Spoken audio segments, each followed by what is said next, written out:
The HOA was demolishing my lake mansion for failing to pay HOA fees. Fees for an association I wasn't even a part of. I returned from a 6-week trip to find a wrecking ball tearing through the walls of the home I built with my own hands. They crushed everything, including my late wife's piano. The foreman just handed me a forged document and said, "You're part of the HOA now." But as the HOA president stood there smirking, thinking she'd won, she had no idea that I secretly owned the one thing that gave me total control over her and every single home in their neighborhood. How far would you go to reclaim everything they stole? Let me know where you're watching from in the comments, because you're about to see what real ownership looks like. The old RV groaned as I turned off the main road. 6 weeks is a long time to be away. The trip to see my daughter and her kids was worth every mile. But I was ready for home, my home. The gravel on my private drive crunched under the tires. A familiar sound that always meant peace. It was just after 6 in the morning. 6:12 a.m., to be exact. The sun was still low, throwing long shadows across the lake. That's when I smelled it. Smoke. Not wood smoke from a neighbor's fireplace. This was different. It was the bitter smell of dust and diesel fuel. The kind of scent that hangs over a disaster scene. I'd smelled it 1,000 times in my career as a fire chief. It never means anything good. I steered the RV around the last bend of pines, my foot already easing off the gas, and then I saw it. The scene didn't make sense. My mind couldn't put the pieces together. There were men in yellow hard hats moving around my property. A big yellow excavator sat where my front lawn should be, its huge metal arm resting in a pile of rubble. My rubble. My home. My heart hammered against my ribs, a cold, sick feeling spreading through my gut. I slammed the RV into park, not even bothering to turn off the engine. I stumbled out of the door, my boots hitting the ground with a thud. It was all gone. The lakefront home I had designed and built with my own 2 hands 22 years ago was a pile of splintered wood and broken glass. Well, not all of it. One wall of the living room was still standing, like a crooked tombstone. Through the gaping hole where the kitchen used to be, I could see the lake, calm and indifferent. The excavator had just punched clean through it. I saw the big cast-iron sink I'd installed, now twisted into a useless shape. And then my eyes locked on something that made the air leave my lungs. Half buried under a pile of drywall and roofing shingles was my late wife's piano. It was smashed to pieces, the beautiful dark wood splintered, the white keys scattered like broken teeth. I had bought that for her for our 25th anniversary. She used to play it every single evening, the music drifting out over the water. Now it was just trash. I started walking toward the mess, my mind a blank fog of shock and rage. A man in a clean hard hat and an orange vest walked over to meet me, holding a clipboard like a shield. He had the tired, impatient look of a man on a schedule. He was the foreman. I could tell by the way the other men glanced at him. "Sir, you can't be here. This is a demolition site," he said, his voice flat. I just stared at him, then back at the wreckage of my life. "This is my home," I said. My own voice sounded strange, distant. "What is going on here?" The foreman sighed, like I was an inconvenience he had been expecting. He flipped a page on his clipboard. "We posted the demo notice 3 times, buddy. First one went up 6 months ago. You didn't pay your HOA dues." The words hit me like a physical blow. HOA dues? I could feel a cold, sharp anger cutting through the shock. It was the kind of feeling that makes you very calm, very focused. "I'm not in any HOA," I said, keeping my voice steady. I looked him dead in the eye. "I own 12 acres here. My property line ends a 1/4 mile from the new neighborhood they built across the way. My land was never part of their tract. I made sure of it." The foreman just gave me a small, dismissive smirk. He tapped his clipboard with a pen. You are now. The words hung in the air, heavier than the dust from my ruined home. My mind reeled back, trying to find the flaw in his statement. It was like a faulty wire in an electrical panel. You know it's there. You just have to trace it back to the source. My source was 12 years ago. A big developer had bought up the 200 acres of farmland that bordered my property. He wanted to build a subdivision, one of those master plan communities with winding streets named after trees that weren't there. He offered me a fortune for my 12 acres, wanting the lake frontage for his premium lots. I said no. This land was where my wife and I had built our life. It wasn't for sale. So we made a deal, the developer and I. We hired surveyors, walked the property lines, and drove iron stakes deep into the earth. My 12 acres were legally and officially carved out of the new tract. We filed the paperwork with the county. I had a separate parcel number, a separate deed. The documents were ironclad. I watched them build that neighborhood, home by home. They called it Heron Creek Estates. They formed a homeowners association. I read their covenants, just out of curiosity. They were a thick stack of rules about lawn height, mailbox color, and what kind of flag you could fly. It had nothing to do with me. I was on the other side of the property line. The foreman's smirk told me he didn't care about deeds or surveys. He cared about the paper on his clipboard. He finally ordered his crew to stop for the day, seeing I wasn't going to leave. After they rumbled away, leaving me in the silence of my own disaster, I walked over to my mailbox at the end of the long drive. It was stuffed full. Junk mail, bills, and 2 official-looking envelopes. Both were from the Heron Creek Estates HOA. The first was a certified letter with a green return receipt card tucked inside. I hadn't been home to sign for it, of course. I tore it open. Inside was a notice dated 2 months prior. It claimed I was in arrears for 6 months of HOA dues, plus late fees, totaling nearly $3,000. It was formal, filled with legal-sounding phrases about liens and compliance. The second envelope contained a photocopy of what looked like the minutes from an HOA board meeting. A single paragraph was circled in red ink. It described a vote taken 4 months ago to retroactively annex my property into the HOA. The reason given was to ensure aesthetic cohesion for the community's lakefront view. They had voted to absorb my land, my home, and they had never even told me. I had been on the road, visiting my grandkids, while a handful of strangers on a power trip were voting my life away. My hands were shaking, not from fear, but from a rage so pure and cold it felt like ice in my veins. This was wrong. This wasn't just a mistake in paperwork. It was a deliberate land grab. I pulled out my phone and dialed the county records office. A pleasant-sounding woman answered. I gave her my name and parcel number and explained that my home was being demolished. I asked if the county had condemned it for any reason. "One moment, Mr. Whitaker," she said. I heard the quiet clicking of a keyboard. The silence stretched on.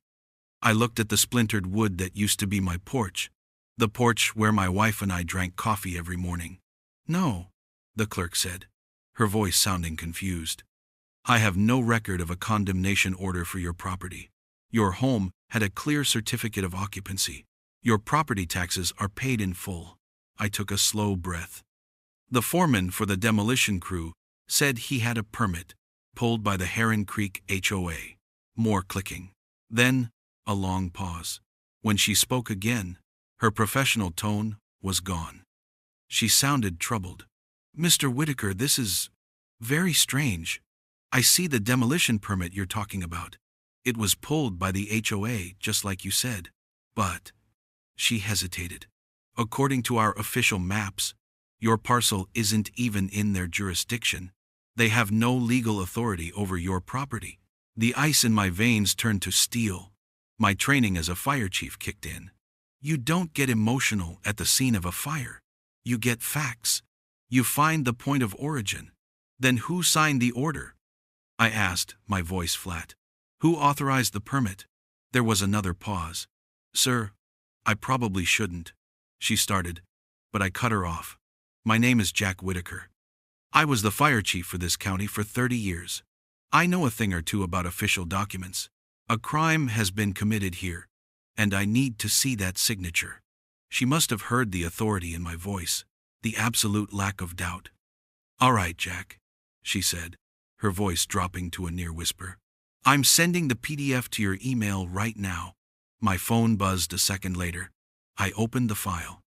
It was the standard county demolition permit, and there, at the bottom, in the box labeled Property Owner Authorization, was my signature. Or at least, it was supposed to be. I stared at it. It was my name, in my handwriting. But it was too perfect, too clean. There were no variations in the digital ink, no pressure points. It looked sterile. And then I remembered. 8 years ago, a hailstorm had damaged my roof. I had to pull a permit for the repairs.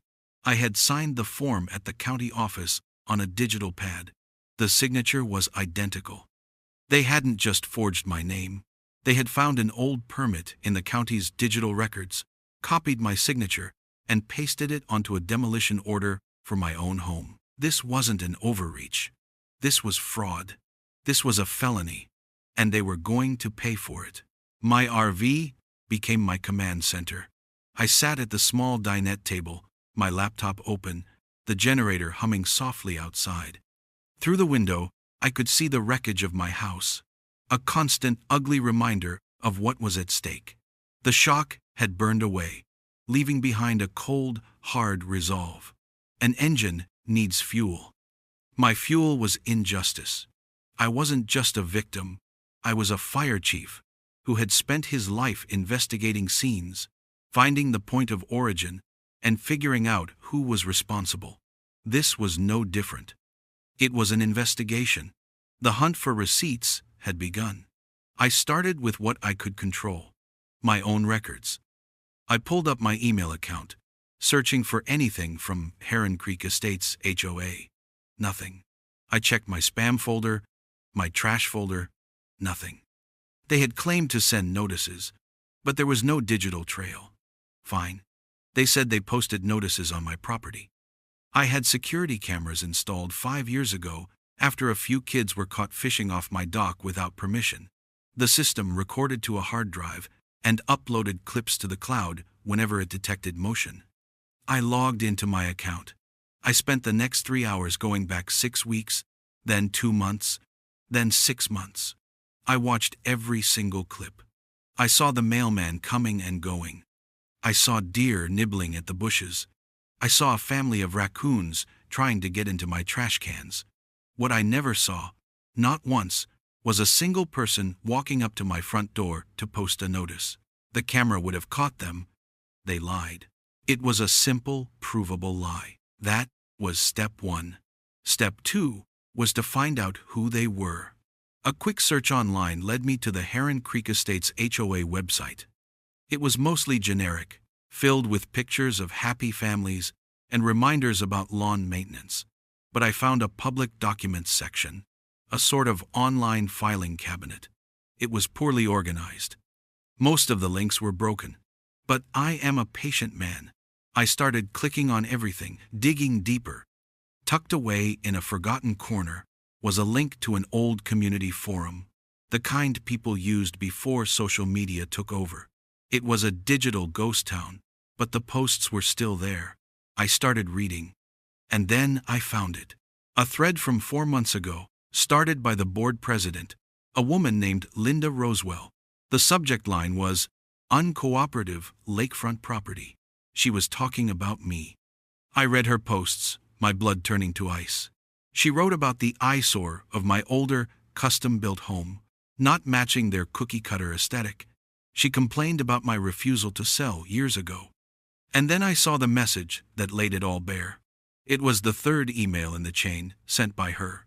It read, "If he won't sell, we'll force a compliance lien. We'll make it make sense. Trust me, we'll make it make sense." The words of a bully who knows the rules are against her. So she plans to break them and fix the story later. Now I had motive. I went back to the forged demolition permit on my laptop. I put it side by side with the old roofing permit from 2014 I had saved in my own files. On the roofing permit, my signature, captured on a digital pad, had a distinct blue tint. The forgery on the demolition permit was stark black. It was a photocopy of a photocopy, a ghost. But that wasn't the real proof. Most people don't know that a PDF file carries its own history, its own fingerprints. It's called metadata. I opened the properties of the demolition permit PDF, and there it was. A log of every time the file was created, opened, and modified. The original permit was created at the county office during business hours, but there was another entry, a modification. The file had been edited, saved, and finalized on a home computer registered to a user named Linda R. The timestamp made my breath catch in my throat. The final change was made at 2:07 a.m. on a Tuesday night. This wasn't a clerical error. This was a planned, deliberate act of fraud, cooked up in the dead of night. The next morning, I drove into town and went to the sheriff's office. The man behind the desk was Sheriff Miller, a man I'd known for 30 years. We had worked dozens of fire and emergency scenes together. "Jack," he said, his face clouding with concern as he stood up to shake my hand. "I heard about your place. I'm so sorry." We sat in his office. I didn't raise my voice. I just laid it out, piece by piece, the lack of notices, the security footage, the HOA forum post. I showed him the 2 permits on my tablet, the 2 signatures side by side. I pointed to the metadata, the timestamp, 2:07 a.m. He leaned back in his chair, a grim look on his face. "Jack, officially, you need to file a formal complaint, and we'll open an investigation. You know the process." I nodded. "But," he said, leaning forward and lowering his voice, "you didn't hear this from me. That HOA? Linda Rosewell? This isn't their first go at a land grab." He explained that his office had received at least a half-dozen similar complaints over the past few years. Bogus fines, threats of liens, people being pressured over property lines. But every single one of them had backed down. They had settled quietly, paid a fine, or given up a few feet of their yard just to make the headache go away. He opened a drawer and slid a simple sheet of paper across the desk. It was a list of names and phone numbers. "These are the people who called us," he said. "They were too scared to go on the record. Maybe they'll talk to you." I folded the paper and put it in my pocket. I stood up and shook his hand. I wasn't angry anymore. I was determined. Others had been bullied into silence. Not this time. This time, they had picked the wrong man. To fight a lie, you need the truth. A truth so hard and so heavy that it can crush their story. I had the digital proof, the emails, the forged signature, the 2:07 a.m. timestamp. But that was all on a screen. I needed something real, something you could hold in your hand. I needed physical proof that my house was sound, that there was no reason, other than greed, to tear it down. And for that, I knew exactly who to call. Doug McAllister. We called him Stitch back in the day because he could patch up any broken thing, whether it was a cracked fire engine chassis or a rookie's rattled nerves. He was a retired structural engineer, a Vietnam vet who still walked with a slight limp and a whole lot of authority. He knew building codes better than most lawyers know the law. I called him. I didn't even have to finish explaining. "I'll be there in an hour, Jack," he grumbled. Got my boots on. Stitch arrived in his old Ford pickup, a thermos of black coffee in one hand and a beat-up hard hat in the other. He walked over to the edge of the rubble, leaning on his cane, and just stood there for a full minute, silent. His jaw was tight. "This wasn't a collapse, Jack," he said, his voice a low growl. "This was an execution." He didn't need to see any paperwork to know that. He could read the story in the way the walls had fallen. He spent the next hour walking the perimeter, his expert eyes scanning everything. He looked at the rebar sticking out of the concrete foundation. He picked up pieces of shattered load-bearing beams. Then he looked at me. "They'll claim it was unsafe, condemned, a hazard to the community. We have to prove they're lying." I nodded. How do we do that? Stitch just smiled, a grim, humorless expression. We build a case. Brick by brick. His first tool wasn't a hammer. It was a drone. He pulled a compact little quadcopter from a case in his truck.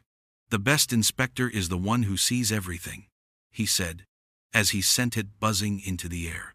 From the tablet in his hands, we got a bird's eye view of the entire scene. He flew it low and slow over the foundation, the camera pointing straight down. The images that came back were crystal clear. We were looking for stress fractures, big, ugly cracks that would prove the concrete slab was failing. There were none. The foundation I had poured 22 years ago was as solid as the day I built it. There was no upheaval, no sinking, no sign of any structural failure whatsoever. Print these out in high resolution, Stitch said, saving the files. Exhibit A. The foundation was sound. Next, he had me pull out my original blueprints and construction permits. He spread them out on the hood of his truck. He traced the lines with his finger. 1/2-inch rebar, 12 inches on center. Double-joisted floor supports. Hurricane ties on every rafter. Jack, you didn't build a house. You built a fortress. I'd have signed off on this structure for 100 years. That's when he zeroed in on the next step. If the house wasn't failing, he said, tapping the blueprints, they would have needed an inspection report saying it was. A licensed inspector has to sign off on a condemnation before a demo permit can even be issued for safety reasons. Get me a copy of that inspection report. I went back to the county records office. This time, I knew what to ask for. I requested any and all inspection reports filed for my parcel number in the last year. The clerk returned with a single sheet of paper. It was an emergency structural inspection report, filed by the HOA 3 months ago. It was filled with vague terms like foundation settling and roof truss instability.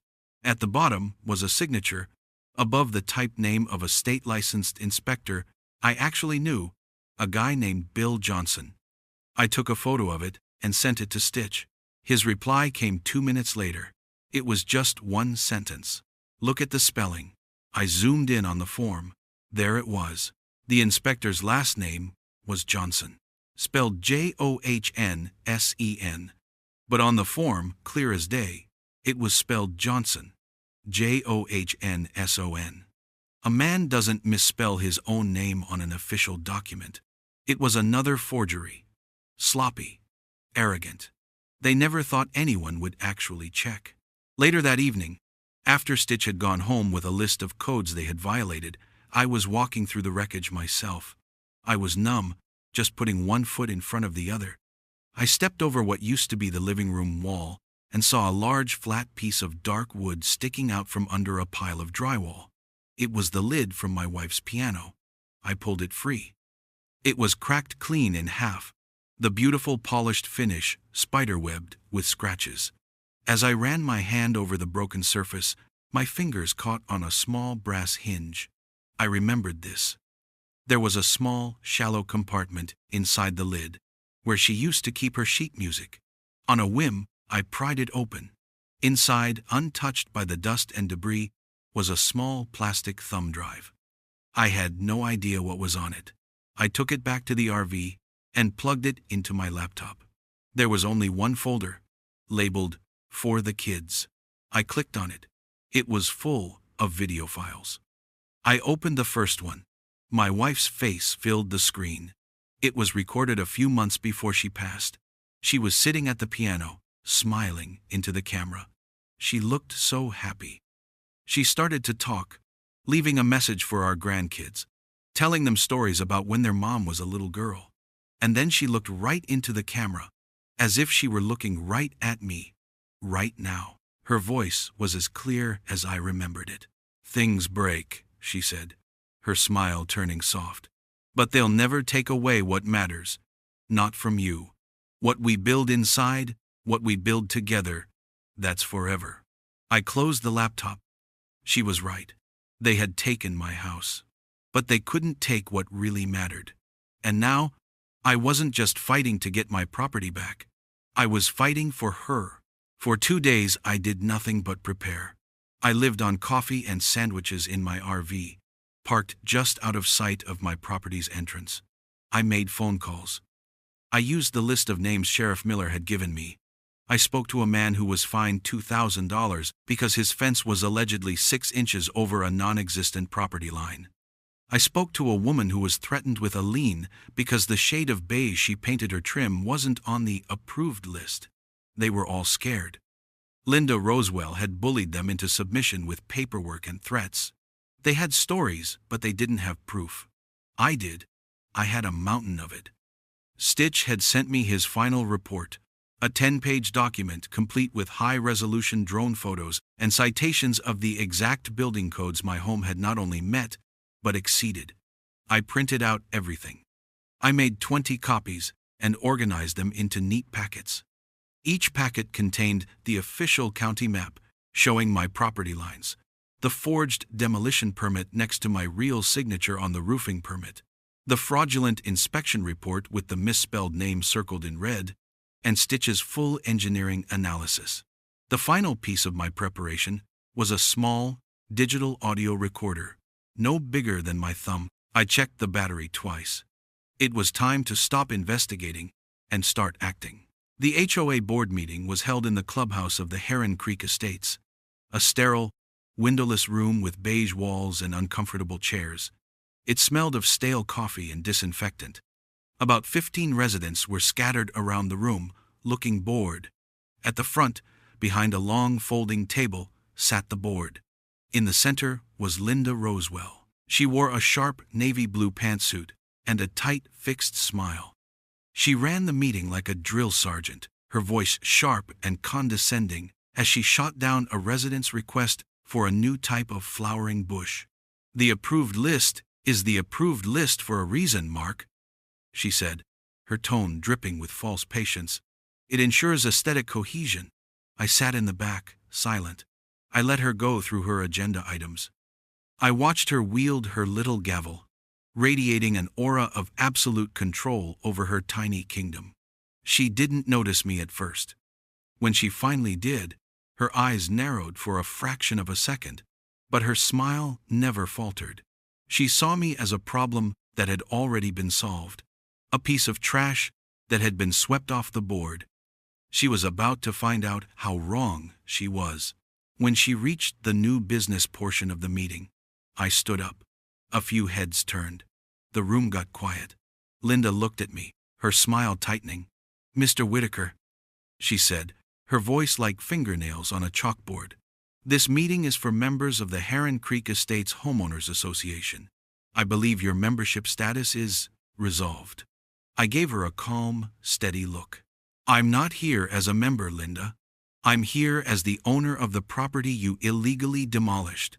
I walked to the front of the room and placed a stack of my prepared packets on the table in front of her. Then I turned and began handing them out to the other board members and the residents in the audience.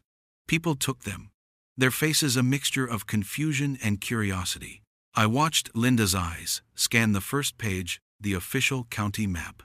A flicker of panic crossed her face before she replaced it with a mask of indignation. "This is highly irregular," she sputtered. "These documents are unverified." "They're all public record," I said, my voice filling the quiet room.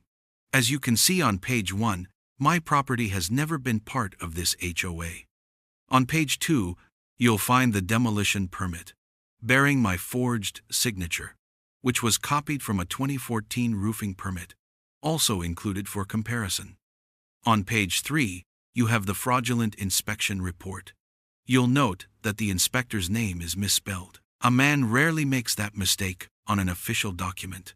A low murmur spread through the room. People were flipping through the pages, their eyes wide. I saw one man, an older gentleman on the board, slide his chair back from the table, his face pale. I wasn't finished. I pulled the small digital recorder from my pocket and held it up. "But the most important piece of evidence isn't on paper," I said, looking directly at Linda. "It's a recording from your own community forum of you explaining your plan." I pressed play. Linda's voice, tinny but unmistakable, filled the silent room. It was from the cached group thread I had found. "He thinks he's outside the HOA," her recorded voice chirped confidently. We rewrote the boundary map. The gasp from the residents was a single, sharp sound. The room was dead silent. Every eye was on Linda. Her face had gone from pale to beet red. The mask was gone. All that was left was pure, undiluted rage and panic. The older board member, who had pushed his chair back quietly, stood up and walked out of the room without a word. Before anyone else could react, a man in a cheap suit at the end of the table stood up. He was the HOA's lawyer. He adjusted his tie and puffed out his chest. "This is a gross violation of privacy," he blustered, trying to sound intimidating. "This recording is inadmissible. None of this will hold up in court, Mr. Fide. Whitaker." He looked at me with a dismissive sneer, confident that the threat of legal action would silence me, just as it had silenced everyone else. I just looked at him, and for the first time that evening, I let myself smile. It was a small, dry smile. "That's fine," I said, my voice calm and clear. "I'm not going to court. I'm going to title." The lawyer's smug expression faltered. He opened his mouth, then closed it. The phrase, "I'm going to title," hung in the air, a piece of jargon he understood perfectly, but the residents did not. Linda Rosewell just stared at me, a blank, confused look on her face. For the first time, she was out of her depth. She understood rules and bylaws, but she didn't understand the ground beneath her feet. I let the silence stretch out, letting the weight of those words sink in. The residents looked at each other, then at me, waiting for an explanation. I gave it to them. "You see, about 20 years ago," I began, my voice calm and even, "the original developer who built this neighborhood, a company called Thompson Development, went bankrupt. It happened right after they finished paving the roads and laying the utility lines, but before they sold off all the lots. In the bankruptcy sale, the assets were split up. Most people just bid on the empty lots where your houses are now. But I bought something different. I wasn't interested in building a subdivision. I was interested in protecting my own peace and quiet." I paused and looked around the room, making eye contact with the confused homeowners. "I bought the land the roads are built on. I bought the mineral rights beneath every single one of your homes. I bought the easements that give this community access to water, sewer, and power." A nervous cough broke the silence. The lawyer had gone pale. He knew exactly what I was saying. Linda, however, still looked defiant. "That's impossible! The HOA owns the common areas," she declared, her voice a little too loud. "No, Linda, it doesn't," I replied, keeping my voice level. "The HOA was granted an easement. An easement is a legal right to use land you do not own for a specific purpose. Your HOA had an easement to use my land for your roads and another for your utilities. And like any legal agreement, an easement can be terminated if the terms are violated." I picked up one of my packets from her desk and held it up. "Demolishing the property of the man who granted you that access is what lawyers would call a catastrophic breach of that agreement." The blood drained from Linda's face. She finally understood. The lawyer sank into his chair and put his head in his hands. "As of 8 o'clock this morning," I continued, "I had my attorney file a termination of all access and utility easements for the Heron Creek Estates. The road you drove on to get here tonight, Heron Creek Lane, is now officially a private road. My private road. Access is revoked." A woman in the front row gasped. "You can't do that. How will we get to our homes?" I turned my attention to her. "I'm a reasonable man. For the next 48 hours, I will permit residents to come and go. After that, a gate is being installed at the entrance. I suggest you get your groceries." The room exploded in a chorus of angry, panicked voices. "What about the mail? The school bus? This is insane." I let them shout for a moment, before raising my hand for quiet. This brings me to my next point. I pulled 3 more envelopes from my jacket pocket. "This morning, I also had cease and desist letters delivered to your contractors. The first is to your landscaping company. As they would now be trespassing on my property to mow your lawns, their contract is void. The second is to your private security company. That man who drives around in the fake police car? He's no longer allowed on my road. And the third, I said, looking directly at the lawyer, is to the demolition company that destroyed my home, informing them that the work order they received was based on fraudulent documents and that their equipment is currently parked on my private land. That's when the residents' anger turned from me to Linda. A man stood up, jabbing his finger at her. You knew this? You knew he owned the roads and you never told us? Another woman cried out, Our property values will be zero. We'll be cut off. Linda was stammering, trying to regain control, but her power had evaporated. It was built on a flimsy foundation of rules and fines, and I had just kicked out the supports. While the shouting continued, a man and his wife quietly approached me. I recognized him from the list Sheriff Miller had given me. It was the Millers. Mr. Whitaker, he said, his voice low. Linda denied our permit to build a wheelchair ramp for my wife's mother. She said the treated lumber wasn't on the approved materials list. I looked at his wife, who looked exhausted and defeated. I thought of my own wife, and the ramp I had planned to add to our home one day. I nodded. Your ramp has nothing to do with the HOA, I told him, loud enough for others to hear. Your property is subject to county building codes, not Linda's personal taste. Get a permit from the county. Build your ramp. If anyone from the HOA sets foot on your property to stop you, they'll be trespassing. He stared at me for a moment, and then a slow, hopeful smile spread across his face. He reached out and shook my hand. It was a small moment, but it changed the feeling in the room. I wasn't a new tyrant. I was the one who was finally tearing down the fake walls Linda had built around them all. Things fell apart quickly after that meeting. Linda Rosewell's tiny empire, built on a bedrock of lies, crumbled under the weight of one simple truth. She didn't own the ground it stood on. The community she had ruled with an iron fist turned on her. Panic is a powerful motivator. The residents, facing the reality of being stranded in their own homes, held an emergency meeting without her. They voted to remove her and the entire board, but it was too little, too late. The HOA was effectively powerless. They couldn't hire a lawyer to fight me, because that would mean paying the lawyer, and they couldn't collect dues to pay him. It was a perfect feedback loop of failure. Linda, however, didn't go quietly. A cornered animal is a dangerous one.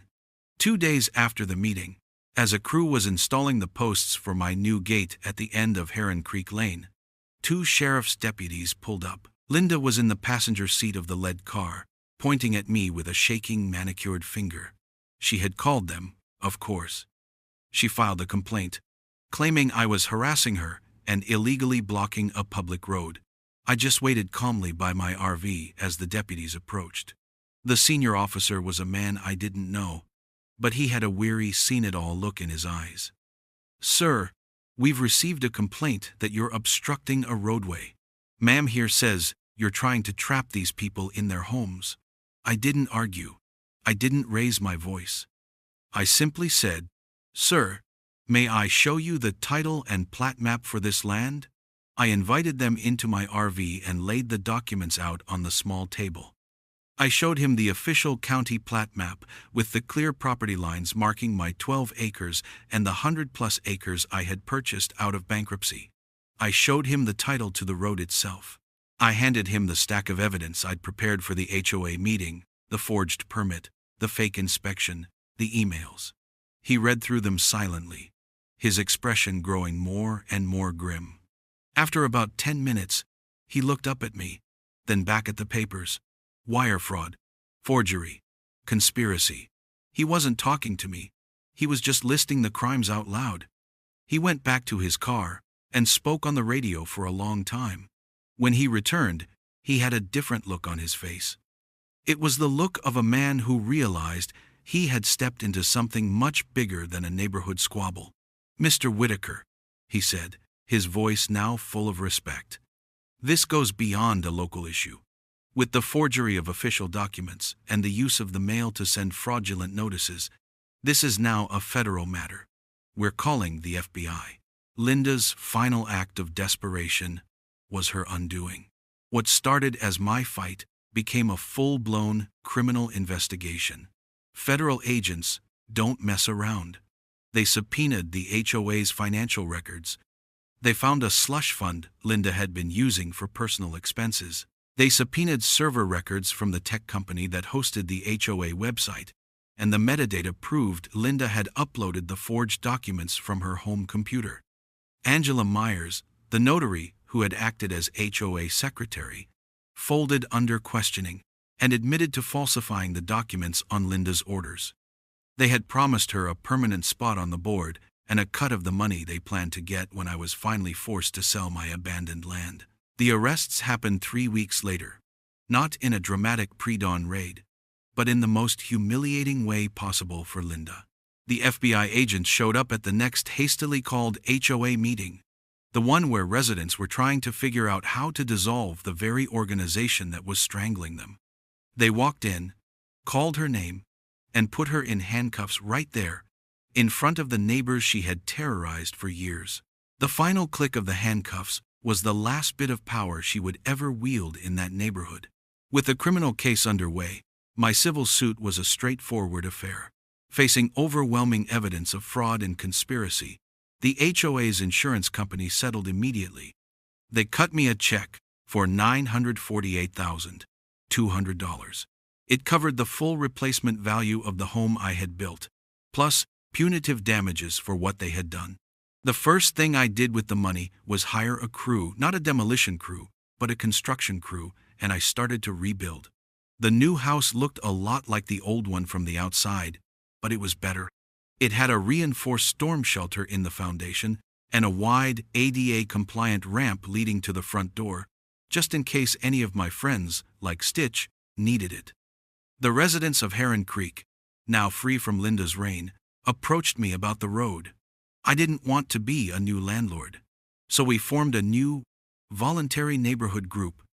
We drew up a simple road maintenance agreement. No fines, no architectural review board, no enforcers, just neighbors agreeing to chip in to keep their roads safe. I even helped Mr. Miller build his wheelchair ramp. We did it in a weekend, him and I. They thought owning papers and titles gave them power. They were wrong. Power isn't about the paper you hold. It's about the ground you stand on and the truth you're willing to fight for. I had the truth, and now I had my home back.